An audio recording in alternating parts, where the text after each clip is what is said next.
Hi hello नमस्कार मंडळी, मी प्रीती कोळपे स्वागत करते माझ्या आजच्या नवीन एका ब्लॉगमध्ये। तर आज मी घेऊन येत आहे तुमच्यासाठी नवीन एक रेसिपी। तर ही सासूबाईंची सिक्रेट रेसिपी असणार आहे, तर तीच आज मी तुम्हाला व्हिडिओमध्ये दाखवणार आहे। तर कशी बनवतात तेही बघूयात आणि काय काय साहित्य घेणार आहोत तेही बघूयात।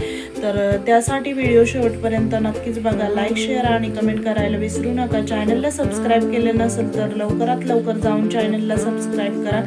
असेच चॅनलला कनेक्टेड राहायला जास्तीत जास्त सपोर्ट करा आणि शेअर करायला विसरू नका। चला तर मग आता व्हिडिओ कंटिन्यू करूयात। काय बनवायचं आहे सणाचं? खीर पुरी। पुऱ्या कशाच्या? खिशी घ्यायची, पाणी ठेवायचं, त्याच्यात गूळ टाकायचा, मग त्याच्या लाटणे पीठ हलवायचं, त्याची खिशी घ्यायची, त्याच्या पुऱ्या बनवायच्या। आता पाणी किती टाकलं? 3 कांडे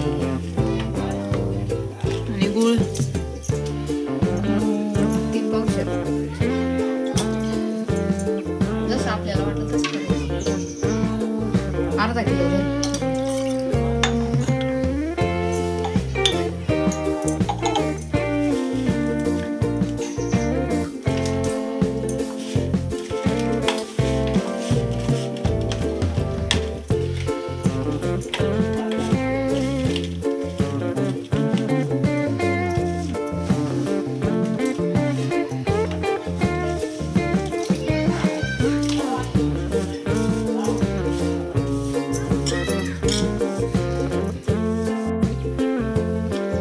चाळून घ्यायचं, गव्हाचं पीठ त्याच्यात लाटणीने हलवून घ्यायचं, त्याची खिशी घ्यायची, त्याचा असा पिठाचा गोळा बनवायचा, त्याच्या पुऱ्या बनवायच्या।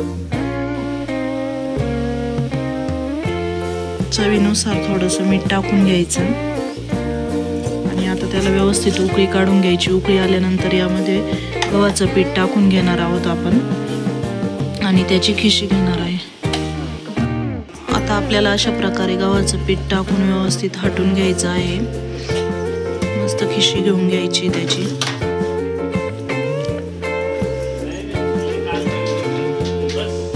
बघू शकता तुम्ही तुमच्या प्रमाणानुसार याचं प्रमाण कमी जास्त करू शकता।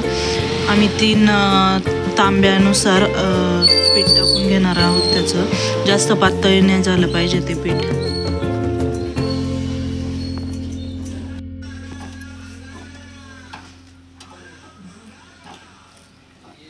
बघा अशा प्रकारे जेवढं पीठ बसेल त्या पाण्यामध्ये तेवढं तुम्हाला टाकून घ्यायचं आहे, कारण गुळाला ऑलरेडी पाणी सुटतं जास्त आणि आपण 3 तांबे पाणीही टाकून घेतलेलं आहे, त्यानुसार तुम्ही पीठ टाकून घ्या।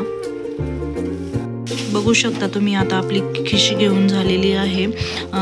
खिशी घेऊन झाली की गॅस थोडासा कमी करायचा आहे, कारण ते जास्त खाली डागतं, त्यामुळे कमीच फ्लेमवर ठेवायचं आहे आपल्याला।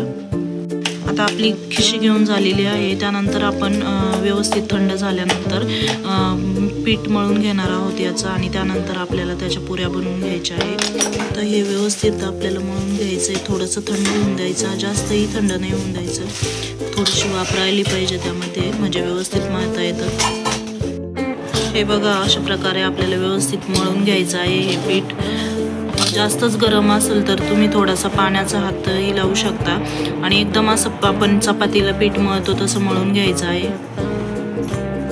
अशा प्रकारे आपल्याला पुऱ्या लाटून घ्यायच्या आहेत आणि त्या तळून घेणार आहोत। बघू शकता तुम्ही इथे आमच्या गोड पुऱ्या तळून झालेल्या आहेत। तर कशी वाटली सासूबाईंची रेसिपी हे कमेंट करून नक्कीच कळवा। चला तर मग आजचा व्हिडिओ येथेच एंड करते। धन्यवाद, बाय बाय।